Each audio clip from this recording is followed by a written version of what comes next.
नमस्कार मित्रांनो, असं तुमचं स्वागत. मी पाऊल टाकलं गेटमध्ये की तुम्ही जिथे असाल, तास सुट्टी संपली नसेल तर असं स्वागत करता. वर्गात गेल्यावर तर काही विचारूच नका. या सगळ्याला मी मिस करणार आहे, कारण ही आपली शेवटची ॲक्टिव्हिटी असेल. त्याच्यानंतर मग आपण भेटणार आहोत एकदम जूनच्या शेवटी किंवा जुलैमध्ये, जसं टाईम टेबल बाई तयार करतील तसं. आजची जी ॲक्टिव्हिटी आहे त्याच्यामध्ये आपण एकूण 3 गोष्टी शिकणार आहोत. पहिली गोष्ट, हे जे खेळणं आहे हे 2 दोरे जे आहेत हे जर खेचले तर हे खेळणं वरवर वरवर चढतं.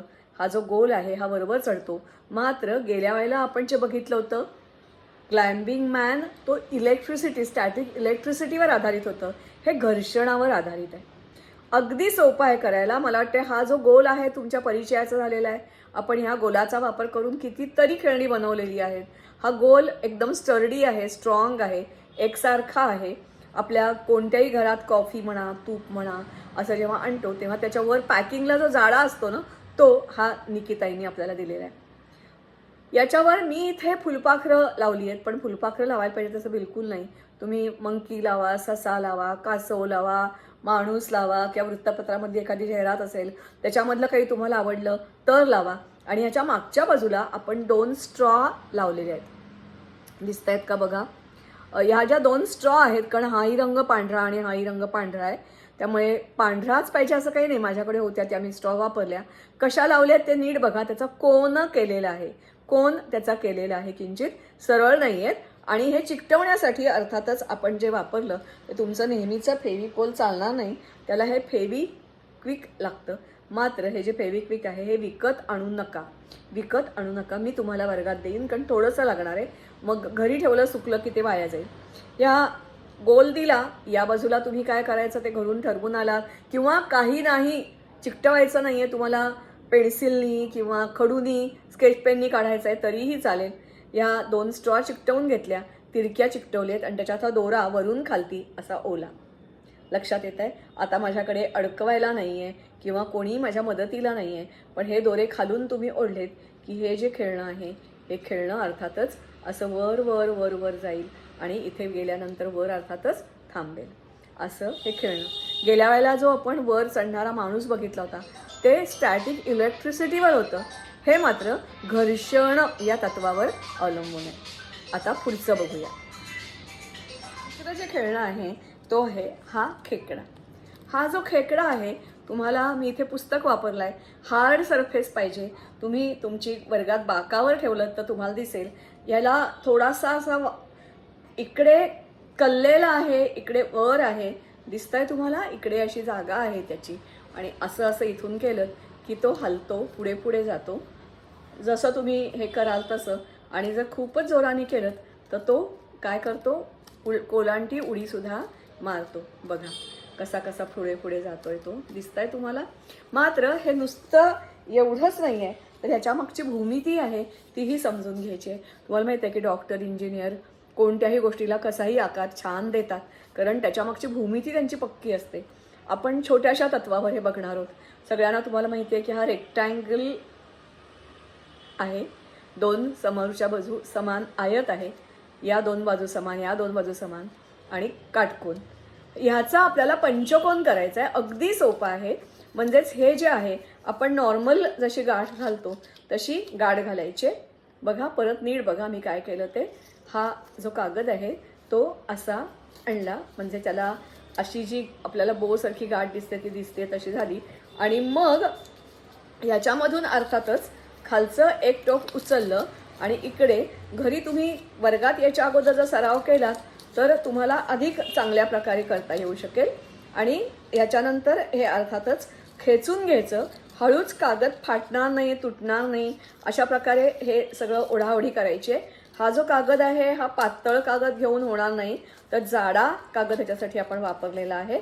आणि आता हा पंचकोन तयार झाला, दिसतोय तुम्हाला. ही एक बाजू, ही दुसरी बाजू, ही तिसरी, चौथी आणि ही 5वी बाजू. मात्र ह्या 2 बाजूतून कडेच्या हे 2 त्याचे काय म्हणूया, आपल्याला शेपट्या. आता ह्याची किंचित घडी घालताना एक्झॅक्ट जमलं नाही तर दुसरी बाजू किंचित मी कापली आणि दोन्हीची लांबी सारखी करून घेतली. आता तुम्ही पेन्सिलने आखून घ्या. मी आखते तसं आखायचं नाही आहे. याचे आपल्याला 3 भाग करायचे. 1, 2 वेळा कापलं की 3 भाग तयार झाले. तसंच याही बाजूला उलटं करून घ्यायचं आणि आता परत 1 आणि 2 याचेही हे 3 भाग झाले. दिसतंय तुम्हाला? इकडे 3, इकडे 3. आता ह्याचे जे वरचे जे भाग आहेत त्याचे आपल्याला नांग्या करायचे आहेत, म्हणून वरच्या बाजूला पुढचे जे असतात हे वरच्या बाजूला असे दुडून घेतले. दिसतंय तुम्हाला? वरच्या बाजूला असे दुडून घेतले आणि असा आकार तयार झाला. आता हे जे आहेत हे आपल्याला स्लांटिंग करायचंय, म्हणून हे जे 2 आहेत ते करताना हवं तर तुम्ही पेन्सिलने खुणा करून घ्या. पहिलं जरा जास्ती आणि दुसरं जरा कमी. बघा, पहिलं जास्ती, दुसरं कमी.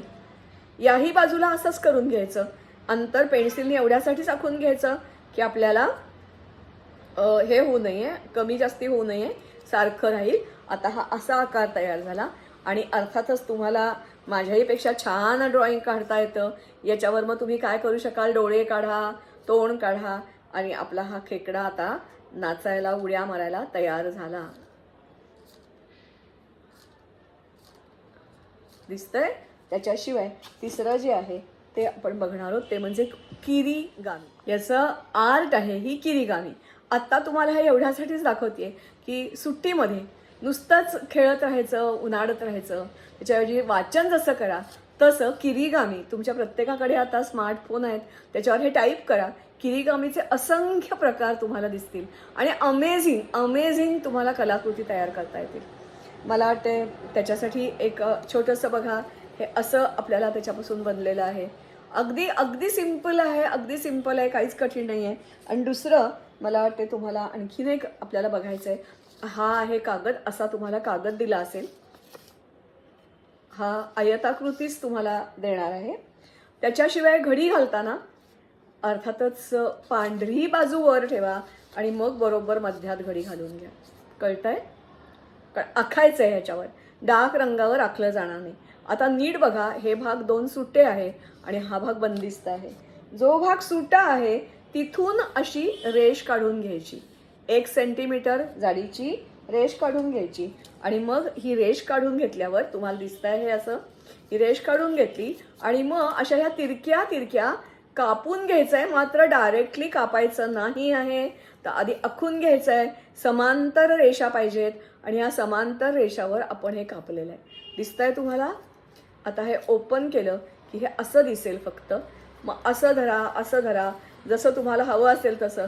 मला वाटते मुलं तुम्ही खूप छान व्हेरिएशन करता. आणि मग हे खालती केलं, इथे एक विंडो जाळी तयार झाली. एक सोडला मधला आणि मग परत दुसरा खालती घेतला, परत तिसरा सोडला आणि चौथा खाली घेतला, 5वा सोडला आणि 6वा खाली घेतला. की असं हे खूप छान अशा प्रकारची जाळी तुम्हाला सजावटीसाठी किंवा गणपतीत डेकोरेशनसाठी तुम्हाला हे वापरता येईल. मी तुम्हाला म्हटलंच होतं, काही मुलांनी ह्याच्यात आणखीनही प्रयोग केले. हे वर ठेवलं, त्याच्या आणखीन काय मुलं दुसऱ्या शाळेत मी घेतलं तेव्हा करत होती. तेव्हा अतिशय सोपी किरीगामी, सुट्टीमध्ये तुमचा वेळ चांगला जावा म्हणून तुम्हाला ह्याची ओळख करून देते. पुढच्या वर्षी ह्याच्यावर आधारित खेळणी किरीगामी ह्याला का म्हणायचं? कारण ह्याला फोल्ड घातल्या ना आपण, फोल्ड घातलं म्हणून ओरेगामी, प्लस कापलं म्हणून किरीगामी. ओरेगामी आणि कापण्याचा जो आहे भाग त्याच्यासाठी मिळून तयार झालेली ही करा किरीगामी. थोडक्यात आपण 3 गोष्टी बघितल्या. एक, घर्षणाच्या तत्वावर वरवर जाणारं खेळणं. दुसरा बघितला तो म्हणजे हा खेकडा बघितला. थोडक्यात व्हिडिओ बघून ठेवा, अगदी सोपा आहे करायला खेळणी. गाठ फक्त जरा काही मुलांना घालता येत नाही, कारण हल्ली माहिती नाही, एकुलती एक असता, लाडावलेली असता. पण घरी गेल्यानंतर साधी एकदा नाडीची गाठ घालून बघा, दोऱ्याची घालून बघा आणि मग कागदाची घालून बघा. आणि मग हा जो कागद आहे हा जरा जाडा आहे, त्यामुळे पटकन तुम्हाला आत शिरताना त्रास होईल. सराव करून आलात तर आपलं खेळणं पटकन होईल. हेही करताना तुम्हाला मी म्हटलं तसं घरी तुम्ही करून बघितलं तरी हरकत नाही, म्हणजे सराव होईल. काही वेळेला मुलं रेषा आखताना चुकीच्या आखतात. म्हणजेच काय करतात तर सरळ आखल्या तर हे असं होणार नाही, मग वेगळं काहीतरी वेगळं तयार होईल. आणि तिसरी चूक जी करतात ती म्हणजे हा जो भाग आहे या भागावर 1 सेंटीमीटर सोडायचा आहे, या भागावर नाही. या भागावर सोडलं कापायला लागलात तर तुमचे अर्थातच काहीच त्याच्यात होऊ शकणार नाही. अर्थात काही वेळेला आत्ता एका शाळेमध्ये मी गेले होते, नंतर ते चुकलं आणि मग चुकल्यानंतरही त्या मुलाने काहीतरी वेगळं काहीतरी केलं एवढं खरं, पण असं काहीतरी आपल्याला करता येऊ शकतं. तेव्हा नमस्कार, I will miss you a lot. मला खात्री आहे तुम्हाला पण माझी आठवण येईल. जर तुम्ही रिक्वेस्ट केली आणि बाईंनी सांगितलं तर दर आठवड्याला एखादा व्हिडिओ मी जरूर पाठवीन.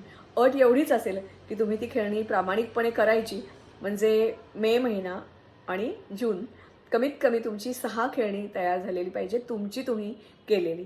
अट मान्य असेल तर बाईंना निरोप द्या, बाई मला सांगतील. मला तुमच्यासाठी करायला खूप खूप आवडेल.